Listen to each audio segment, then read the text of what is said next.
This is day number 2. We are at the Big Bob's Convention in Kansas City. I'm with Scott Perron, the president of the organization. And Scott, how you faring so far? We're doing really well. We're having a great time. Now, and I say this probably every time we talk, how different your conventions are than the norm around this industry. And I guess it's just, tell me what that is. What is that element that makes it different and brings everybody closer together?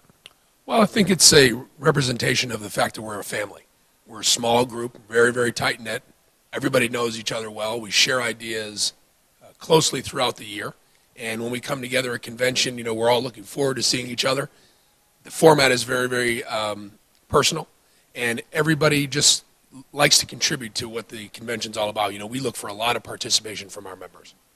I can imagine you telling this or trying to convey that to somebody who is looking to join, and I'm sure that's, yeah, sure, I'm sure everybody's a close-knit. But I mean, you are, but I'm sure that must be an uphill battle to try to convince somebody on the front end of that. Well, in the corporate world today, we're all used to the type of conventions or shows that we have been used to going to. The trade shows are really large. Everything's very large format. And so to tell somebody you're having a very close, unconventional type of meeting is very unique.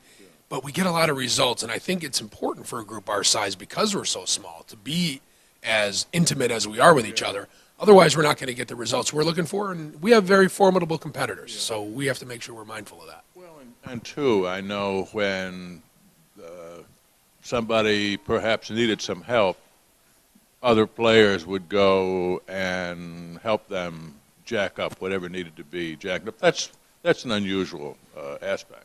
Well, you buy into the culture once you get to see what each of the members is doing for each other, and you realize you can extend your hand, you can raise your hand and ask for help, and they will willingly help you, because they know in turn that when the shoe's on the other foot, they can ask for the same in return. So that's powerful, and realizing that the collective sum of all of our intelligence is so much greater than any one person, no matter who it is, no matter what their experience level or where they've been, because this industry is ever changing and we've never got it 100% figured out. Well, and it seems like you're really in a different gear now. You're growing, you've got players that have multi-stores, multi-Bob stores, and that's a new direction for you, really. Yeah, I don't know how else to say this, but I was proud of the fact that I got to talk yesterday briefly about what the sum of all these parts has become, where we've come so far since the mid-'90s, late '90s, even the early 2000s, where we were looked at as a completely different operation than we are now. And quite honestly, we were more selling the thirds, seconds, off goods, irregulars, what we call plunder, and really harping on that particular lineup for our inventory and what we were offering the consumer, always at a really great value in terms of pricing. But what we needed to do is step up our professionalism in both the way we looked and the product offering that we had, because our consumer was telling us, although more silently, that they really wanted this from us, and it wasn't being conveyed.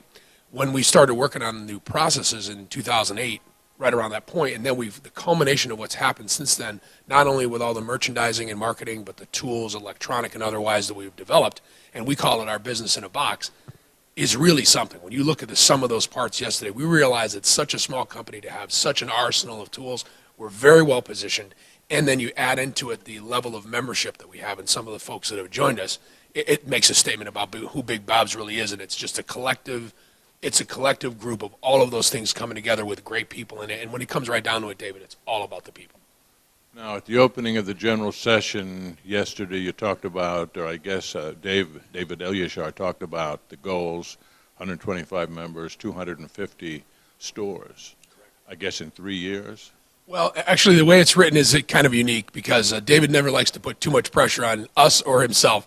But it said 125 members, 250 stores, 500 million in volume by 2032 or sooner. So we have 18 years. But it was designed to be a BHAG, a big, audacious goal.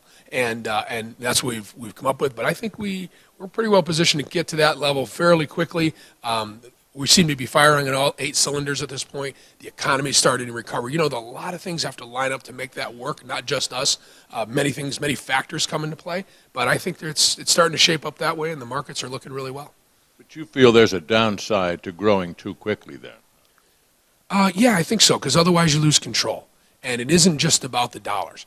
I understand the need, and especially in corporate America, for the dollars to be, and especially in a publicly held company perhaps, for the dollars to be one of the number one concerns. But for us, we would rather grow slow and steady and understand who we're competing against. As I said earlier, there's formidable competitors out there, and the goal here is not just to do business, but rather to do business profitably. So that's our main function, and that means to take each member as they come in, open their stores, help them, guide them to bring it up to a level of profitability so that not only are they doing well financially, but they have the ability to expand, because we know full well that the expansion or the culmination of more stores in one territory, taking advantage of advertising dollars and occupancy costs, is really the true measure of success with our organization. Well, it does seem like a lot of your members are now poised to perhaps add more stores in their area, so that organic growth is really something that I think looks like it's going to happen going forward. Well, and one of the measures of success, again, that I'm proud of is looking, for example, at Scott Appel and Bill Hamad, who are new to retail and new to Big Bob's just in the last 15 months in the Pennsylvania market, are already opening a second store in Lancaster, Pennsylvania in the next few weeks. And that speaks a lot to our systems, not touting ourselves, but speaks to what we've built to say, hey, we can take somebody who's in the flooring business but wasn't doing our retail niche and set them up in a business that actually works so quickly and cash flows so fast that they are able to now expand in that market without having 25 years worth of experience. And that's not to say or disrespect anyone who's been in the industry their whole life. We're saying we can take somebody who's relatively new and give them that business in a box, that sum of the parts, and make them successful. And that's a huge statement, and that's really what we're going to be marketing going forward to our prospects. That really brings up an interesting point, that the mix you have of young versus old. You've got a lot of young millennial, really, players, very bright players, and that just speaks very well with this organization. Well, it does, and it's very motivating for me. Because, I never thought I'd ever be at a point where I'm looking at the youngins, right? I thought I had many more years, and I'm approaching 50 in another year and a half. I'm impressed because not only are these young kids smart, yeah, they think differently than us. Yeah, they buy differently than us. But without them in an organization, we're not going to be able to inherit that knowledge of what to do.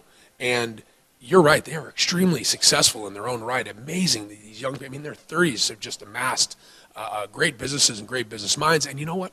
The other interesting part is if you look across our group, you have people that are now MBAs, masters in business with educations, not to say anything about the industry, but there wasn't a whole lot of MBAs when I was a young kid. Coming in the flooring business, you inherited the business. You grew up as an installer. You were a salesman and opened up your own little shop. These guys are coming out of school educated in business, and they look at our industry as an opportunity to make money, and they find a way to do it because their skill matches their desire and their drive. And I've talked to a lot of them, and they're key to add stores, and it looks like that's going to help you reach maybe your 250 stores before to 2032.